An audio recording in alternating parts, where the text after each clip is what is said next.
आज है 28 मार्च 2024 दिन गुरुवार। Welcome back to Clean News UP. चलिए देखते हैं उत्तर प्रदेश की 25 फटाफट बड़ी खबरों को। कॉन्वेंट को चक्कर देंगे सरकारी स्कूल।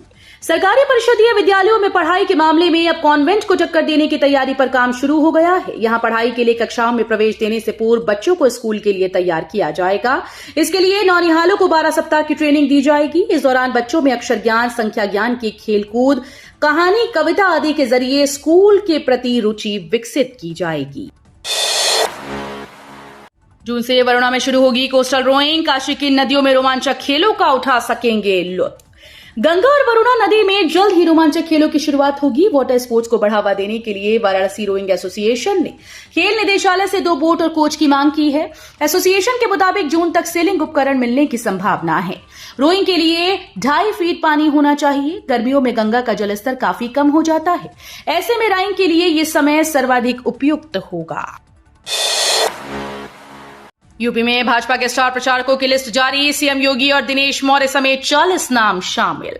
बीजेपी ने यूपी के लिए लोकसभा चुनाव में स्टार प्रचारकों की सूची जारी कर दी है। सीएम योगी आदित्यनाथ के अलावा 3 अन्य राज्यों के मुख्यमंत्री भी प्रचार टीम में होंगे। एमपी से मोहन यादव, उत्तराखंड से पुष्कर सिंह धामी और राजस्थान के डीएम भजन लाल शर्मा के नाम इस लिस्ट में शामिल हैं।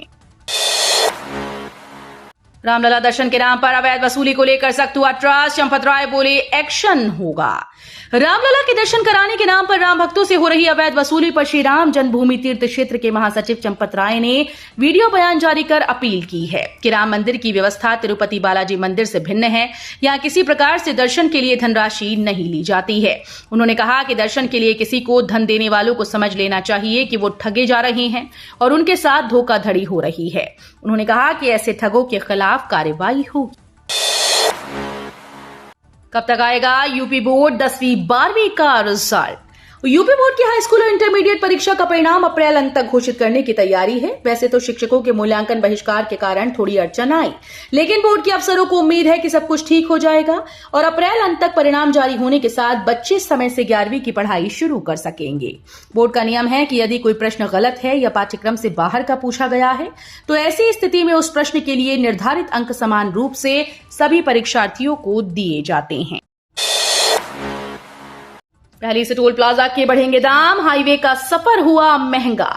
राजधानी लखनऊ से होकर निकले वाले राष्ट्रीय राजमार्गों पर सफर करने वालों की जेब पर अब अतिरिक्त भार पड़ेगा, क्योंकि national highway authority of India ने टोल टैक्स बढ़ा दिया है। बढ़ी हुई दरें 31 मार्च की मध्यरात्रि 12 बजे के बाद 1 अप्रैल से लागू होंगी। इसका सीधा असर जिले से होकर निकलने वाले करीब 3 लाख छोटे और भारी वाहनों के चालकों की जेब पर होगा। हाई स्कूल मैथ के परीक्षार्थियों को मुफ्त में मिलने वाले हैं 2 नंबर। यूपी बोर्ड की हाई स्कूल गणित की परीक्षा देने वाले लाखों छात्र छात्राओं को मुफ्त में 2 नंबर मिलने वाले हैं। 27 फरवरी को सुबह के पाली में आयोजित हाई स्कूल गणित की परीक्षा में पेपर सीरीज आईए में प्रश्न संख्या 4 पाठ्यक्रम से बाहर का था। इसी प्रकार प्रश्न संख्या 17 के चारों विकल्प गलत थे। दोनों ही प्रश्न 1-1 नंबर के थे। लिहाजा बोर्ड ने इन पेपर सीरीज को हल करने वाले सभी परीक्षार्थियों को 2-2 अंक देने का निर्णय लिया। यूपी में नहीं लड़ी एआईएमआईएम, अब जीत कर दिखाए सपा कांग्रेस। ओवैसी की पार्टी ने विपक्ष को दिया वॉकओवर। एआईएमआईएम के प्रदेश प्रवक्ता सैयद असीम वकार ने कहा कि हम मैदान में नहीं हैं। हम पर मुस्लिमों का वोट काटने और भाजपा को जिताने का आरोप लगता है। अब इंडिया गठबंधन सभी सीटें जीत कर दिखाए। हालांकि एआईएमआईएम के मैदान में न आने से जहां इंडिया गठबंधन की कुछ मुश्किलें कम हुई तो मायावती ने बढ़ाई भी हैं। पहले चरण में जिन 8 सीटों पर चुनाव होने जा रहा है उनमें से 4 सीटों पर मायावती ने मुस्लिम प्रत्याशियों को मैदान पर उतारा है। अब 31 मार्च तक भरें एनईपी परीक्षा फॉर्म। एमबीबीएस तृतीय प्रोफेशनल के फॉर्म 4 तक। चौधरी चरण सिंह विश्वविद्यालय ने मेरठ मंडल से संबद्ध कॉलेजेस में एनईपी में बीए, बीकॉम, बीएससी में द्वितीय चतुर्थ सेमेस्टर के मुख्य एवं बैक और छठे सेमेस्टर के मुख्य परीक्षा फॉर्म भरने की अंतिम तिथि बढ़ा दी। अंतिम तिथि की शाम को विश्वविद्यालय ने इसे बढ़ाकर 31 मार्च कर दिया। शाहजहां से पहले का ताजमहल का अस्तित्व, मूल रूप से तेजोलिंग महादेव मंदिर मामले में सुनवाई की तारीख तय। उत्तर प्रदेश के आगरा में योगेश्वर श्री कृष्ण जन्मस्थान सेवा संघ ट्रस्ट ने ताजमहल को तेजोलिंग महादेव का मंदिर बताया। ट्रस्ट ने सिविल न्यायालय जूनियर डिवीजन में वाद दायर किया। मामले में सुनवाई 9 अप्रैल को होगी। वाद में दावा किया गया है कि ताजमहल का अस्तित्व शाहजहां से पहले का है। ये मूल रूप से तेजोलिंग महादेव मंदिर है। स्कूल में 29 मार्च एक दिन की छुट्टी घोषित।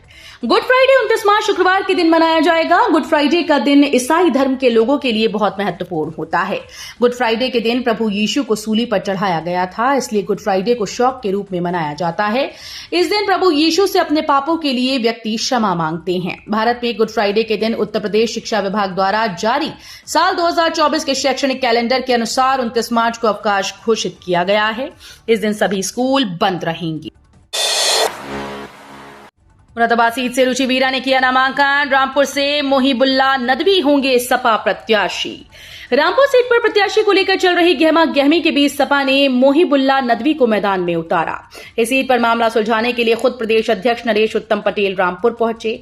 उधर रुचि वीरा ने भी मुरादाबाद से नामांकन करवाया। इसके बाद यहां की स्थिति और भी उलझ गई। अखिलेश यादव ने सपा के शीर्ष नेताओं को लखनऊ बुलाया। बदला जा सकता है मेरठ सीट का प्रत्याशी। सपा अध्यक्ष अखिलेश यादव ने पार्टी के शीर्ष नेताओं को लखनऊ बुलाया है। अखिलेश वरिष्ठ नेताओं संग लोकसभा चुनाव को लेकर चर्चा करेंगे और प्रचार की रूपरेखा तय करेंगे। सपा मेरठ लोकसभा सीट पर प्रत्याशी भी बदल सकती है। इस सीट पर दूसरे चरण में चुनाव होना है। सी विजिल ऐप पर शिकायत के लिए मोबाइल नंबर की जरूरत नहीं, 100 मिनट के अंदर होगी कार्रवाई। कोई प्रत्याशी आदर्श चुनाव आचार संहिता का उल्लंघन कर रहा है तो आम नागरिक भी इसकी शिकायत कर सकते हैं। इसके लिए उन्हें सिर्फ गूगल प्ले स्टोर से सी विजिल ऐप डाउनलोड करना है। शिकायत के 100 मिनट के भीतर निर्वाचन आयोग कार्रवाई करेगा।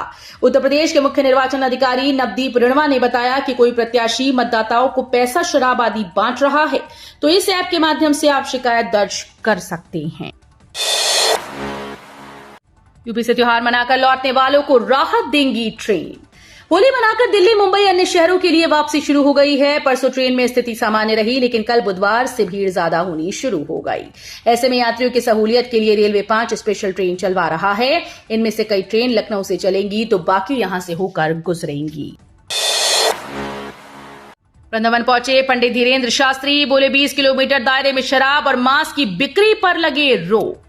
तीर्थ नगरी मथुरा के वृंदावन में बुधवार को बाबा बागेश्वर धाम के पंडित धीरेन्द्र कृष्ण शास्त्री पहुंचे। उन्होंने बांके बिहारी मंदिर में कन्हैया के दर्शन किए।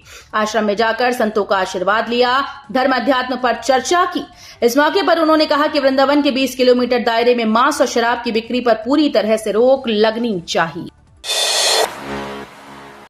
आगरा पहुंचे एनजीटी के मुख्य बेंच के सदस्य, बोले डूब क्षेत्र से हटने चाहिए निर्माण। उत्तर प्रदेश के आगरा में नेशनल ग्रीन ट्रिब्यूनल सदस्य न्यायमूर्ति डॉक्टर अफरोज अहमद बुधवार को पहुंचे। ग्रामीणों ने उनसे गुहार लगाई, कहा कि साहब आपको यमुना पुकार रही है। डूब क्षेत्र में निर्माण हो गए। पोइया घाट पर पुलिस प्रशासन, सिंचाई व एडीए सब आंखें मूंदे बैठे हैं। यहां आएंगे तो आप खुद हकीकत जान जाएंगे। न्यायमूर्ति ने सबसे पहले सर्किट हाउस में पर्यावरण संरक्षण कार्यों के संबंध में उच्च अधिकारियों संग बैठक की। मुख्यमंत्री योगी 29 को आएंगे अमरोहा। जयंत चौधरी आज 28 को करेंगे प्रचार। अमरोहा जिले में चुनावी हलचल तेज हो गई। आज 28 मार्च को राष्ट्रीय लोकदल के अध्यक्ष जयंत चौधरी अमरोहा लोकसभा सीट से भाजपा प्रत्याशी चौधरी कंवर सिंह तंवर के समर्थन में जनसभा को संबोधित करेंगे। 29 मार्च को मुख्यमंत्री योगी आदित्यनाथ प्रबुद्ध सम्मेलन को संबोधित करेंगे। बरेली में अब बसपा के पत्ते खुलने का इंतजार, जल्द हो सकता है प्रत्याशी का ऐलान।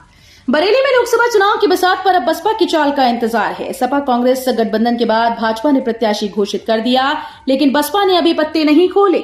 ऐसे में हर तरफ अलग अलग कयास लगाते हुए समीकरणों का अनुमान लगाया जा रहा है। माना जा रहा है कि अब पार्टी जल्द अपना रुख स्पष्ट करेगी। यूपी में कुत्तों की इन 23 नस्लों को नहीं पाल सकेंगे, सरकार ने लगाया प्रतिबंध। केंद्र के सुझाव पर यूपी सरकार ने सभी स्थानीय निकाय और जिला प्रशासनों को क्रूर माने जाने वाले कुत्तों की 23 नस्लों के आयात, प्रजनन और बिक्री पर प्रतिबंध लगाने का निर्देश दिया। नस्लों में पिटबुल टेरियर्स, रॉटविलर और डोगो अर्जेंटिनो, अमेरिकन बुलडॉग, टोसा इनू और फिला ब्रासिलीरो शामिल हैं। पिछले दिनों पूरे देश से पालतू कुत्तों के द्वारा लोगों पर हुए हमलों से जुड़े कई ऐसे मामले आए जो चिंता पैदा करने वाले हैं। बदलने जा रहा यूपी का मौसम, 4 दिनों तक होगी बारिश। उत्तर भारत में पड़ रही गर्मी के बीच राहत भरी खबर है। यूपी समेत उत्तर भारत के कई राज्यों में मौसम बदलने वाला है और इलाकों में बारिश होगी। मौसम विभाग ने बताया कि पश्चिमी हिमालयी क्षेत्र और उससे सटे हुए मैदानी इलाकों में आज से 31 मार्च तक हल्की से मध्यम बारिश होने वाली है, जबकि कई जगह आंधी तूफान की चेतावनी जारी की गई। काशी में 175 करोड़ रुपए की शराब गटक गए लोग। पिछली बार की तुलना में 75% अधिक हुई खपत।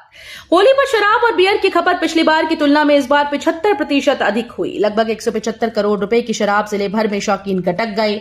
जिला आबकारी अधिकारी ओमवीर सिंह ने बताया कि पहले की तुलना में शराब और बियर की अच्छी बिक्री हुई। हालांकि इस आंकड़े में बढ़ोतरी भी हो सकती है। रामपुर में नदवी को उतारने से बढ़ेगी आजम खां और अखिलेश मिरार। मनाने के लिए शिवपाल जाएंगे सीतापुर जेल। सपा के रामपुर लोकसभा सीट से मोहिबुल्लाह नदवी को उतारने से पूर्व कैबिनेट मंत्री आजम खां और सपा अध्यक्ष अखिलेश यादव के बीच रार बढ़ने की उम्मीद है। हालांकि सपा ने डैमेज कंट्रोल शुरू करने के प्रयास तेज कर दिए हैं। सूत्र बताते हैं कि शीघ्र ही आजम खां को मनाने सपा महासचिव शिवपाल यादव सीतापुर जेल जाएंगी। मथुरा में कांग्रेस पर बरसे सीएम योगी। उत्तर प्रदेश के मथुरा में बुधवार को सीएम योगी आदित्यनाथ पहुंचे। यहां उन्होंने लोकसभा चुनाव 2024 के चुनाव प्रचार अभियान का शुभारंभ किया। सीएम ने प्रबुद्धजनों को संबोधित करते हुए कहा कि 2014 से पहले पूर्वोत्तर में उग्रवाद था, जम्मू कश्मीर में पत्थरबाज थे। 2014 के बाद मोदी नेतृत्व में वहां शांति बहाल हुई। अब सैनिक जम्मू कश्मीर में पत्थरबाजों द्वारा घायल नहीं किए जाते हैं। सत्यपाल मलिक ने की देशवासियों से अपील, मोदी सरकार को हरा दो। पूर्व राज्यपाल सत्यपाल मलिक ने एक बार फिर से मोदी सरकार पर निशाना साधा। उन्होंने देशवासियों के नाम अपील करते हुए कहा कि सभी से मोदी सरकार को उखाड़ फेंकने का आह्वान करता हूं। मलिक ने एक्स पर लिखा कि यदि मोदी सरकार फिर से सत्ता में आई तो आपके बच्चों का भविष्य अंधकार में हो जाएगा। उन्होंने कहा कि इस बार यदि आप मौका चूक गए तो फिर कभी आपको वोट का अधिकार ही नहीं मिलेगा। तो ये थी आज की 25 फटाफट बड़ी खबरें। अगर आपको न्यूज पसंद आई हो तो वीडियो को लाइक और शेयर जरूर करें। धन्यवाद।